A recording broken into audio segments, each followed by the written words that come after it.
not in Chardon. We moved to get away from gunfire and stuff like that, you know, or we wanted to be a nice community where everything's good and what happens. It doesn't matter where you go, where you are. And you know, you were mentioning that you still feel like you're in that cloud. I feel like people say, like you said, Chardon, it's a safe, close-knit community. We never thought it would happen here.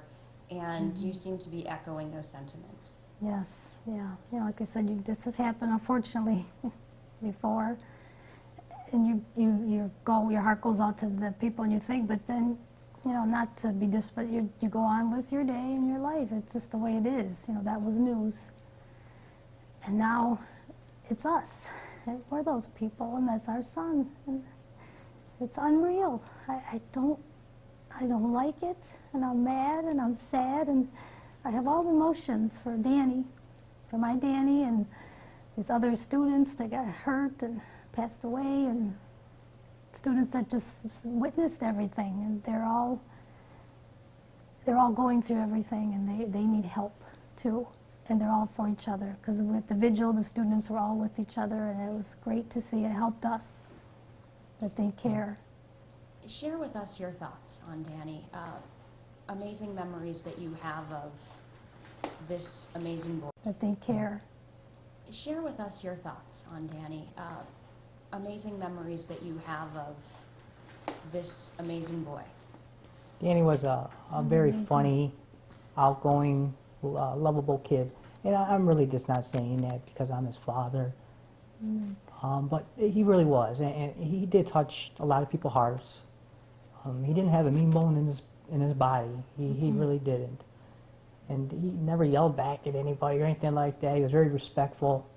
And he was just very mellow, but funny, and the jokester, and it just, nothing bothered him. He didn't get bothered by things, and to see him sometimes, and I would think, what am I stressing out about? You know, the dishes or something, and he would, I'm going to miss that, because really, I guess it's coming to me now. Things like that I had seen that, you know, you just take for granted it's your son, but I know he was, you know, things like that I can't stress over, because he never did. He just had fun with his friends and his family, his cousins. He was just the best son. Made fun of us because he was always taller than us, doing this, you know. Anyway, I laughed, you know. Just a great boy, good boy, good boy.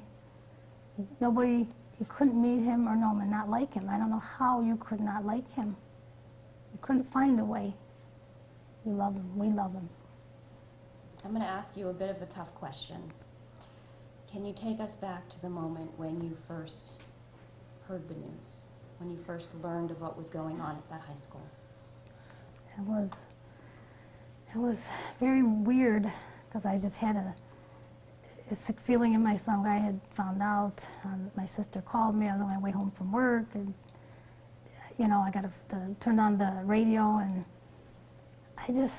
they said a shooting at Chardon, and it was just a weird, I don't know, I never felt it, so I didn't know what I was feeling, and I just had this weird feeling in my stomach. I guess that's like a mother, you know, and I just immediately tried to call and text him, and anytime I would do that, he always respond right away, because he loves that kind of stuff, computers and text that he knows, and he didn't text back, he didn't call, and that just, you know, made it worse. It just was building on, and everything was building. And I was saying in my head, no, you know, he's going to call.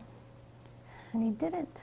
And I couldn't get through, and he didn't call back. And he did call, but it wasn't him. It was his phone, and it was the rescue people and all, you know, and they just told me, you have to go to Metro right now. You know, they're life-flighting Danny, and I didn't really process it. I wanted to know. I said, let me talk to Danny. Let me talk to Danny. This is his mom, you know. He needs his mom.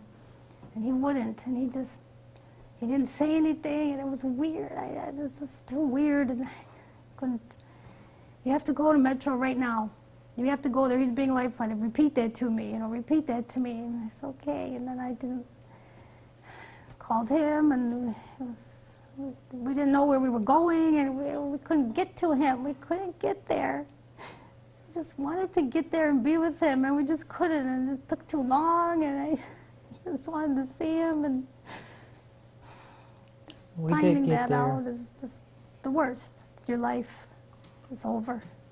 The When way we- you knew it. The way When we we did know get there,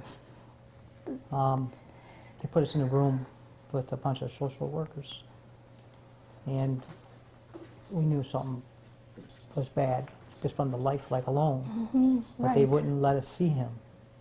Well, we insisted. Yeah. We weren't going to be denied not